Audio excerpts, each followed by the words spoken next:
Cerita serem tentang hantu penghuni istana sudah bukan rahasia lagi. Bahkan sudah banyak dimuat dalam tulisan, video, bahkan dibukukan. Dari era Presiden Soekarno sampai Jokowi, cerita-cerita ini seperti menguak sisi lain istana. Saya sendiri awalnya tidak percaya, namun setelah melakukan riset sederhana, ternyata sejumlah pengakuan dari para tokoh dan politisi membenarkan keberadaan makhluk gaib ini. Lantas, jika Prabowo dilantik menjadi presiden pada 20 Oktober 2024 nanti, istana manakah yang ia pilih sebagai tempat tinggal? Apakah Istana Bogor atau Istana Merdeka? Dilema ini pun pernah dialami Presiden Jokowi saat awal-awal dilantik menjadi presiden. Awalnya ia dan keluarga memilih tinggal di Istana Merdeka. Namun belakangan terkuak, Jokowi merasa tidak nyaman tinggal di sana karena banyak hantunya. Hal ini pun diungkapkan Pandana Baban dalam buku autobiografinya. Ia menyebut Jokowi dan keluarga tidak betah di Istana Merdeka karena merasa kursi, meja, dinding, dan pintu bisa berbicara.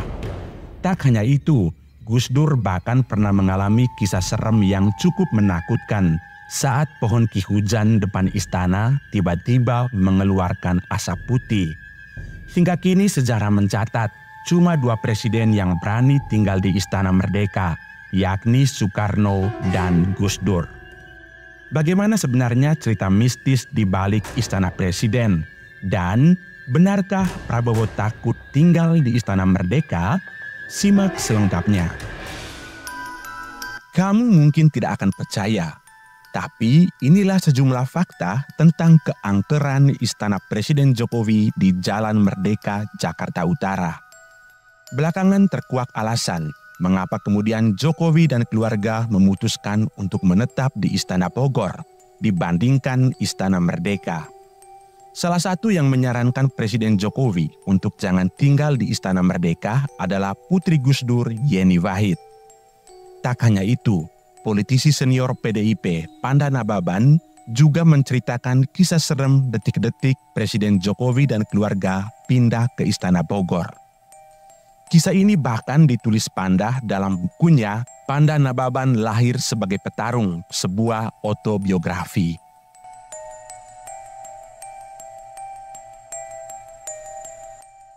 Ada cerita unik ketika Gus Dur sekeluarga pindah ke istana. Mereka dihentikan di pintu masuk dan diberitahu bahwa mereka harus bernegosiasi dengan roh halus penjaga istana. Mereka yang percaya segera yakin istana ini ada hantunya, terutama sebuah kamar di ujung ruang utama. Ruang itu dibuka setahun sekali sebagai tempat penyimpanan bendera pusaka. Putri kedua Gus Dur, Yeni Wahid, membenarkan kabar tentang keangkeran Istana Negara. Dia bahkan sempat mengingatkan Presiden Jokowi yang kala itu baru dilantik menjadi presiden pada tahun 2014 lalu bahwa bangunan di istana mempunyai hawa mistik. Istana memang serem, ada beberapa ruangan yang tidak nyaman. Menurut Yeni, Gus Dur sempat beberapa kali digoda makhluk halus. Pernah satu kali, Gus Dur sedang santai duduk di kursi. Tiba-tiba saja, kursi yang ditempati Gus Dur itu bergoyang sendiri. Lalu Presiden keempat Indonesia itu berbicara dalam bahasa Jawa. "Sudah, saya tahu kamu ada. Jangan ganggu saya ya. Kamu di duniamu, saya di dunia saya sekarang," ujar Yeni menirukan ucapan Gus Dur. Karena itulah saat Gus Dur menjadi presiden, keluarganya rutin menggelar pengajian di istana.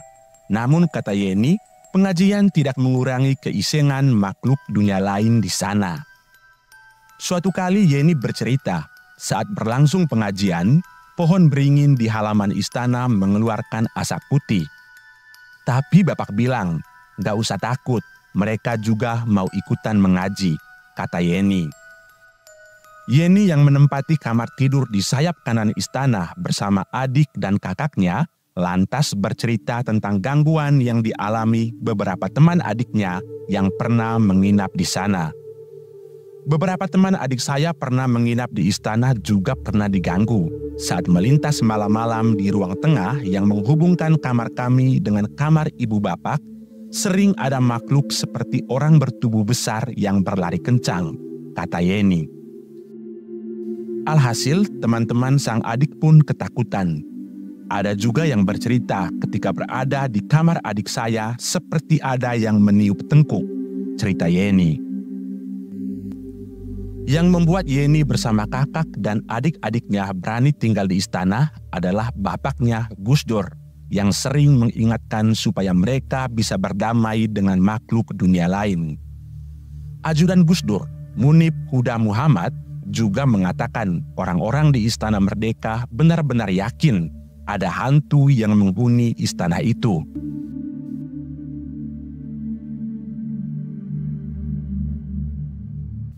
Presiden Jokowi ternyata mempunyai alasan tersendiri mengapa dirinya tidak lagi tinggal di Istana Merdeka. Jokowi merasa ada ketakutan tersendiri apabila dia harus menetap dan tinggal bersama istrinya di Istana Merdeka. Ketakutan Jokowi itu ternyata pernah diceritakan politisi senior PDIP Panda Nababan. Dalam bukunya yang berjudul Panda Nababan Lahir Sebagai Petarung, sebuah autobiografi, Panda menceritakan secara jelas kisah yang pernah disampaikan Jokowi.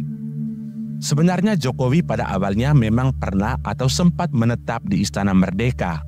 Akan tetapi pada akhirnya ketakutan itu datang menghampirinya, hingga dia dan Ibu Iriana memilih untuk pindah ke Istana Kepresidenan Bogor, Jawa Barat. Panda Nababan lantas bertanya kepada Jokowi tentang alasan mengapa dia sudah tidak mau lagi tinggal di Istana Merdeka. Jokowi mengatakan kepada saya, dirinya merasa tidak nyaman dan tidak aman tinggal di Istana Merdeka. Kemudian, Jokowi mengaku merasa tidak betah lantaran meja hingga dinding di Istana Merdeka disebutnya bisa berbicara.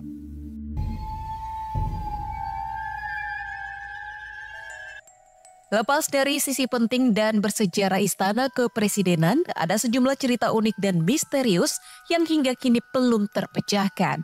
Salah satunya mengenai rumor kalau Istana Kepresidenan berhantu dan menyibak sejumlah kisah seram. Pertama, terowongan bawah tanah istana.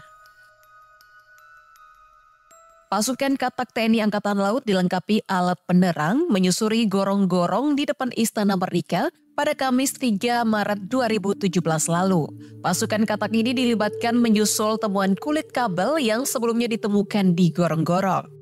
Rumor adanya terowongan bawah tanah rahasia di Istana Kepresidenan sempat menjadi pembahasan hangat di kalangan publik. Kabarnya, terowongan tersebut terhubung ke sebuah jalan rahasia yang hingga kini belum diketahui kepastiannya.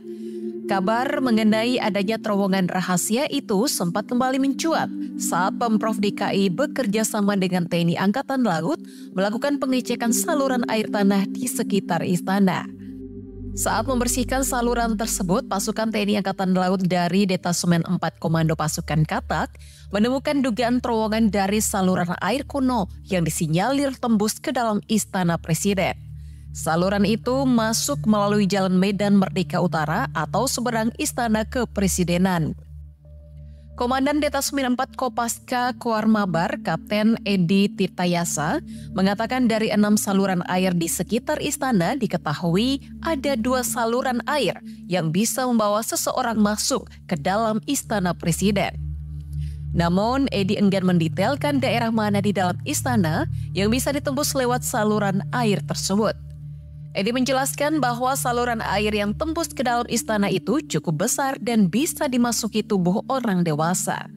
Sementara itu, mantan Wali Kota Jakarta Pusat Mangara Pardede mengatakan memang ada beberapa saluran dari beberapa zaman berbeda yang ada di bawah istana.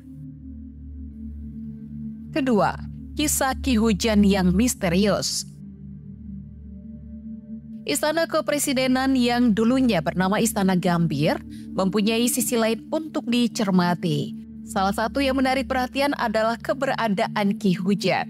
Ki Hujan bukanlah nama orang, melainkan nama sebuah pohon trembesi berukuran besar. Pohon besar bernama Latin Samanea Saman itu berada persis di tengah-tengah halaman istana, di antara Istana Merdeka dan Istana Negara. Pohon trembesi itu sudah ada sejak tahun 1870. Usianya bahkan lebih tua 3 tahun dari bangunan istana yang selesai dibangun pada 1879. Hujan hingga kini masih berdiri kokoh. Cabang pohonnya menjulur ke segala arah membentuk payung besar yang menaungi hamparan rumput hijau yang ada di bawahnya. Presiden Soekarno hingga Presiden Jokowi kerap menggelar acara resmi di bawah Ki Hujan. Ketiga, ranjang Bung Karno di Istana Merdeka. Salah satu yang menarik perhatian yaitu keberadaan ranjang Bung Karno di Istana Kepresidenan Jakarta. Kamar yang terletak di Istana Merdeka itu tak lepas dari aura mistis. Salah satu kamar di Istana Merdeka memang pernah menjadi tempat peristirahatan Bung Karno. Kamar tersebut sempat ditempati oleh Presiden Jokowi sebelum akhirnya berpindah ke Istana Bogor. Padahal selama ini tak ada presiden setelah Bung Karno yang berani menempati kamar tersebut, termasuk Megawati Soekarno Putri. Ranjang di ruangan yang pernah ditempati Bung Karno untuk istirahat tersebut memiliki ukuran yang sangat besar. Mantan Gubernur DKI Jakarta Basuki Cahayapurnama mengakui kalau dirinya merasakan aura mistis saat diajak Jokowi melihat kamar tersebut di Istana Merdeka.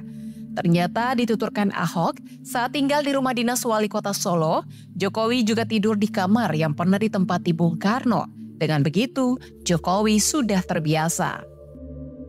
Keempat, pengakuan Soeharto. Rumor istana presiden berhantu juga sempat disampaikan oleh penulis buku Gus Dur, The Authorized Biography of Abdurrahman Wahid, Greg Barton.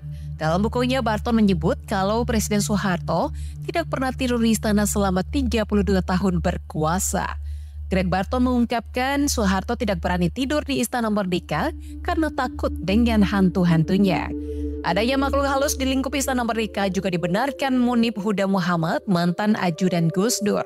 Dia mengatakan orang-orang di Istana Merdeka meyakini ada hantu yang menghuni istana tersebut.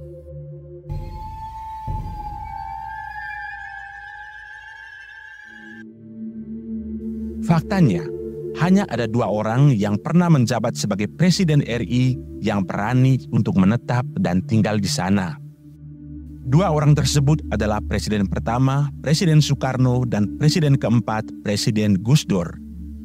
Presiden SBY juga pernah menggunakan Istana Merdeka sebagai tempat tinggal, namun kemudian pindah ke Istana Negara sampai akhir masa jabatannya. Begitu juga dengan Presiden Habibie dan Presiden Megawati. Habibie memilih menetap di kediaman pribadinya di Jalan Patra Kuningan, Jakarta Selatan, dan berkantor di Istana Merdeka. Sementara itu Megawati juga memilih untuk tidak menempati istana dan tinggal di rumahnya di Jalan Kebagusan, Jakarta Selatan, atau di Jalan Teku Umar, Jakarta Pusat. Prabowo sendiri pasti mendengarkan Jokowi soal istana mana yang nyaman bagi seorang presiden. Menurut saya, kalau bukan di Istana Bogor, Prabowo bakal mengikuti jejak Megawati, tinggal di rumahnya sendiri sebagai tempat untuk beristirahat. Namun melihat latar belakang Prabowo yang lahir dari keluarga intelektual, bisa jadi ia memilih untuk tidak percaya dengan cerita mistis ini. Apalagi ia adalah seorang mantan anggota Kopassus yang terkenal berani menghadapi situasi apapun. Jika berhasil tinggal di Istana Merdeka selama 5 tahun ke depan, maka keberanian dan nyali Prabowo patut diacungkan jempol. Pasalnya, sejarah mencatat hanya Soekarno dan Gus Durlah yang berani tinggal di sana sampai akhir masa jabatannya. Cerita ini mungkin terdengar tak logis, namun sesuatu yang tak logis belum tentu tak benar. Hal itu menjadi tak logis karena ketidakmampuan otak kita menafsirkan fenomena alam dan metafisika. Jika kita tidak percaya setan yang tak logis, lantas mengapa kita percaya Tuhan yang juga tak mudah dicerna oleh akal sehat dan alat indera kita? Berikan pendapatmu di kolom komentar.